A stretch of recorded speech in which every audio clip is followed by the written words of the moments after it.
fam, welcome back. Today I am reviewing part one of this Real Housewives of Potomac reunion. So they start with the ladies walking out, going to their seats. First of all, y'all know I rank the ladies reunion looks as I always do. Let me just say that I regret ranking Candiace so low. It looks so much better in person. And let me also say, I regret comparing her to Ashley. Their looks are not the same at all. It is the same style of dress, yes, but to compare the two of them, I was tripping. I was over here getting on Candace's wigs when I should have been talking about Ashley's. Ashley looks a hot rotisserie mess. The wig is a mess. It needs a part, it needs some bleaching, it needs some plucking, it needs something. I mean, it's giving Kim Zolciak season 1. I like seeing Gizelle and Karen sit next to each other. I'm not gonna lie. I like their friendship way more than Gizelle and Robin's. So he starts by asking Candace if her baby plans are on hold, and he asks her about new music. Now Candace kind of skated around the baby answer, which kind of got my wheels turning, because we do know that Candace quit the show. So I'm trying to figure out if she quit because she was pregnant. Somebody did say that in my comments last week, but the way she skated around the question. Does that mean your plans to become a mom are being pushed again?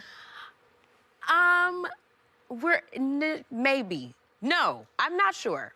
Okay. Ask me later. Yes, no, maybe, I don't know, ask me later. It sounds like you're pregnant.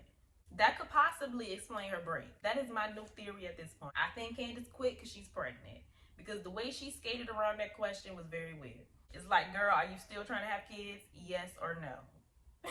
Karen needs to stop touching her face. She got a facelift, and hopefully that's the last one. Girl, leave your face alone. So Andy tries to set an intention to move forward before they start. Basically, he's saying, listen, we cannot do another season of this. Y'all gonna have to make up because this season was really bad. So he pretty much makes the ladies agree to try to move forward. They start on a light note, and they start talking about sex, because that's pretty much the only time these ladies get along. And they start getting on Karen because they were asking Karen about like her partners or something like that.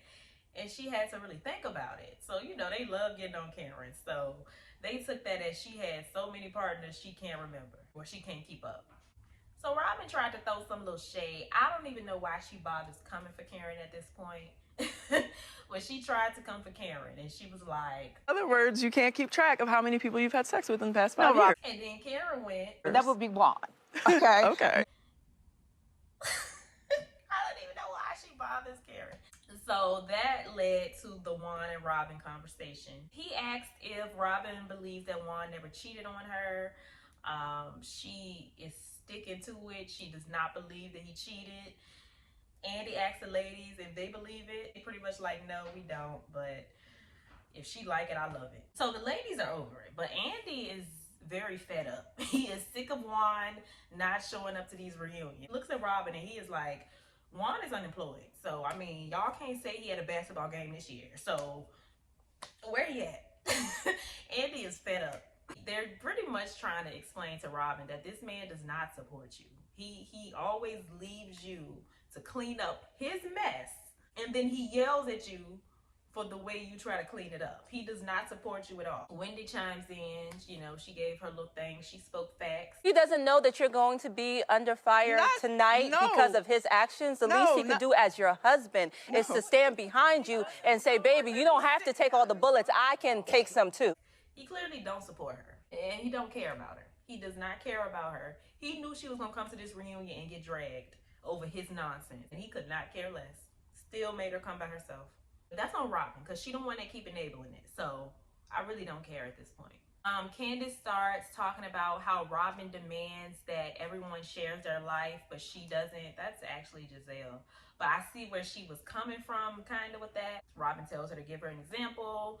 Candace brings up Mexico, where Robin was questioning Karen about her business. I mean, she is always in Karen's business. So she could have just said Karen and left it at that, because she stay in Karen's business. From the tax stuff to moving to Potomac, cheating on Ray, she stay in Karen's business. To add to that, On Watch What Happens Live, did Robin not say that she didn't talk about it because she was waiting on Karen to bring it up? Now, Karen did bring it up last season because we all thought she was lying. When she said that Juan was walking down the street with a girl that looked just like Karen, we thought she was lying.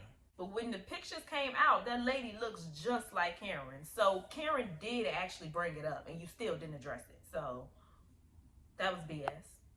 So then Andy asked a fan question. Now he asked a question from this blogger, well, they call him a blogger, who has been causing drama. Honestly, I don't know what he does. I think he's a YouTuber. I don't know. I don't know if he has a blog page.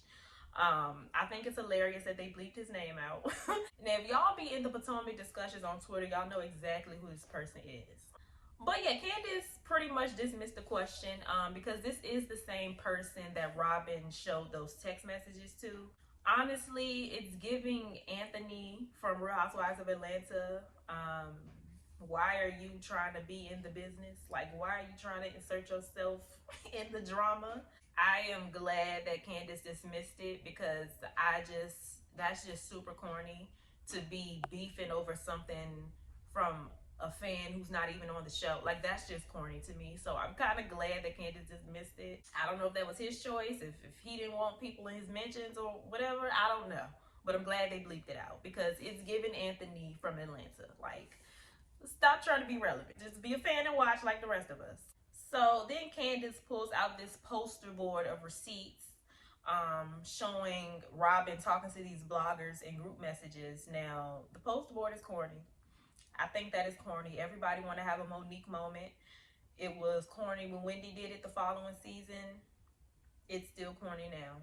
She also tried to use this moment to make Gizelle and Robin mad at each other, and it didn't really work. So then Andy asks Candace what she needs from Robin to move forward from the situation. And before Candace could answer the question, she starts crying. Y'all know how Candace is.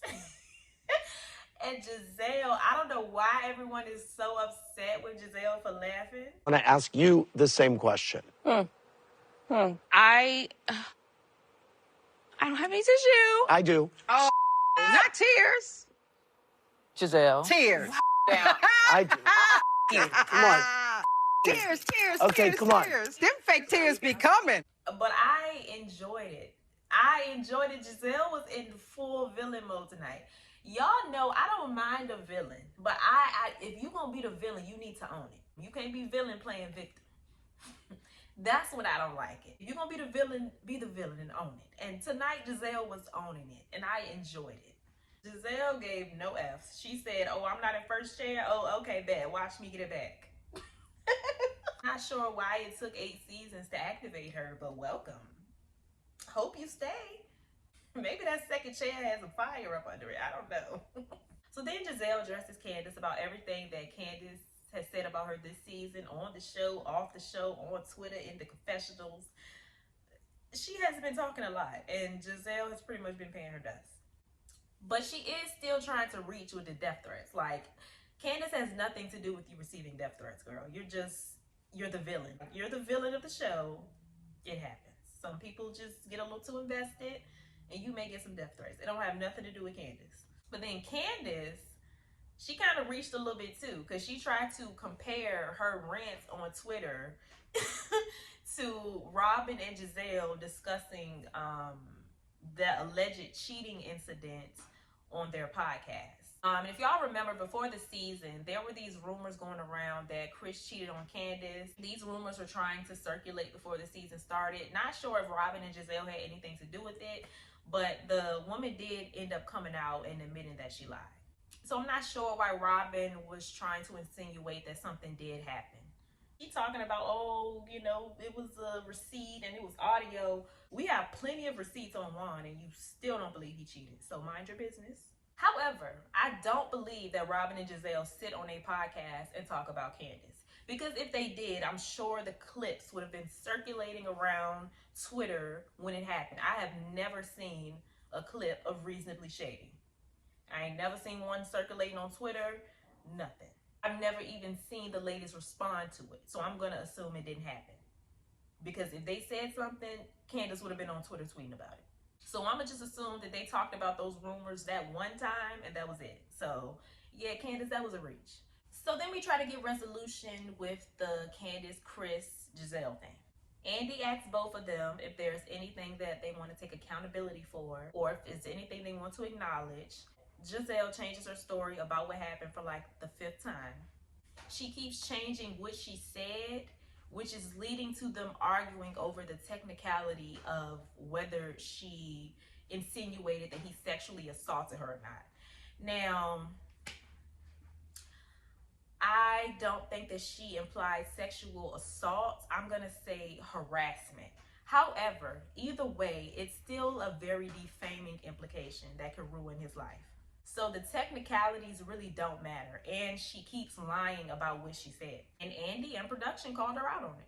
And then after it was proven that she did, in fact, say it, she proceeds to apologize and say, if I said it, after literally everyone just told you that you did say it. So yeah, clearly Gizelle was not here for the ownership, or maybe she was here for the ownership from everyone but herself.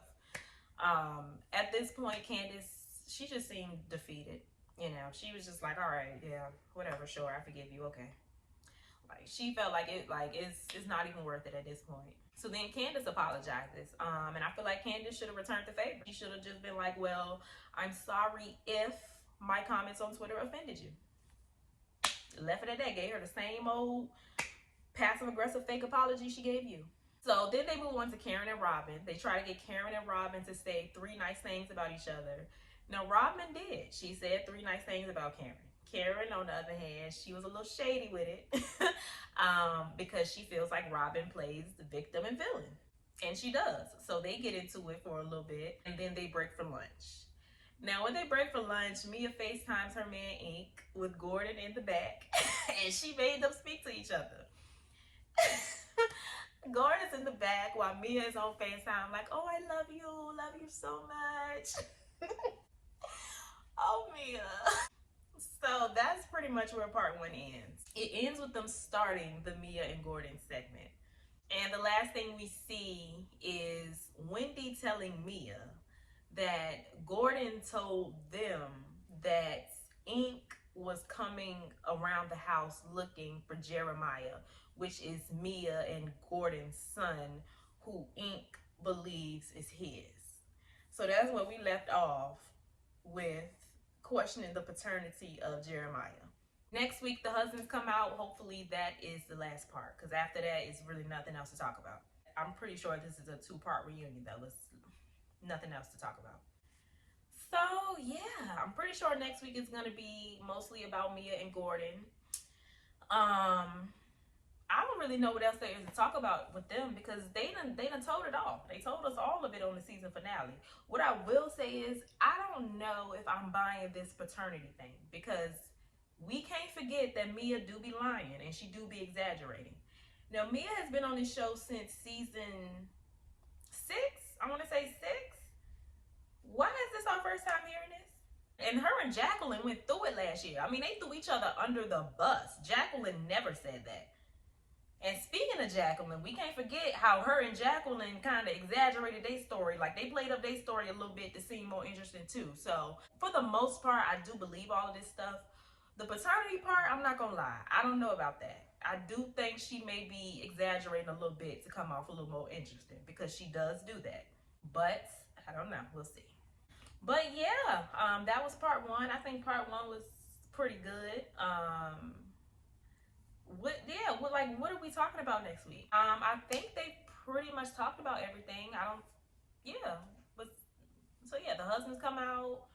What else? I mean, Wendy and Aneka. What else? We haven't really talked about Wendy and Gizelle, though. I will say that. Are they good? I mean, they're clearly not good. They've been throwing their little digs or whatever throughout the reunion, but are we not like concerned about their relationship moving forward? Because why is Gizelle still mad at Wendy? Is she still mad about this read from 2 seasons ago? Like, we need to address that as well. We know why Candiace and Gizelle aren't speaking at the moment. We know why Candiace and Robin aren't speaking at the moment. I have no idea why Gizelle is still mad at Wendy. Are you really still mad about that read?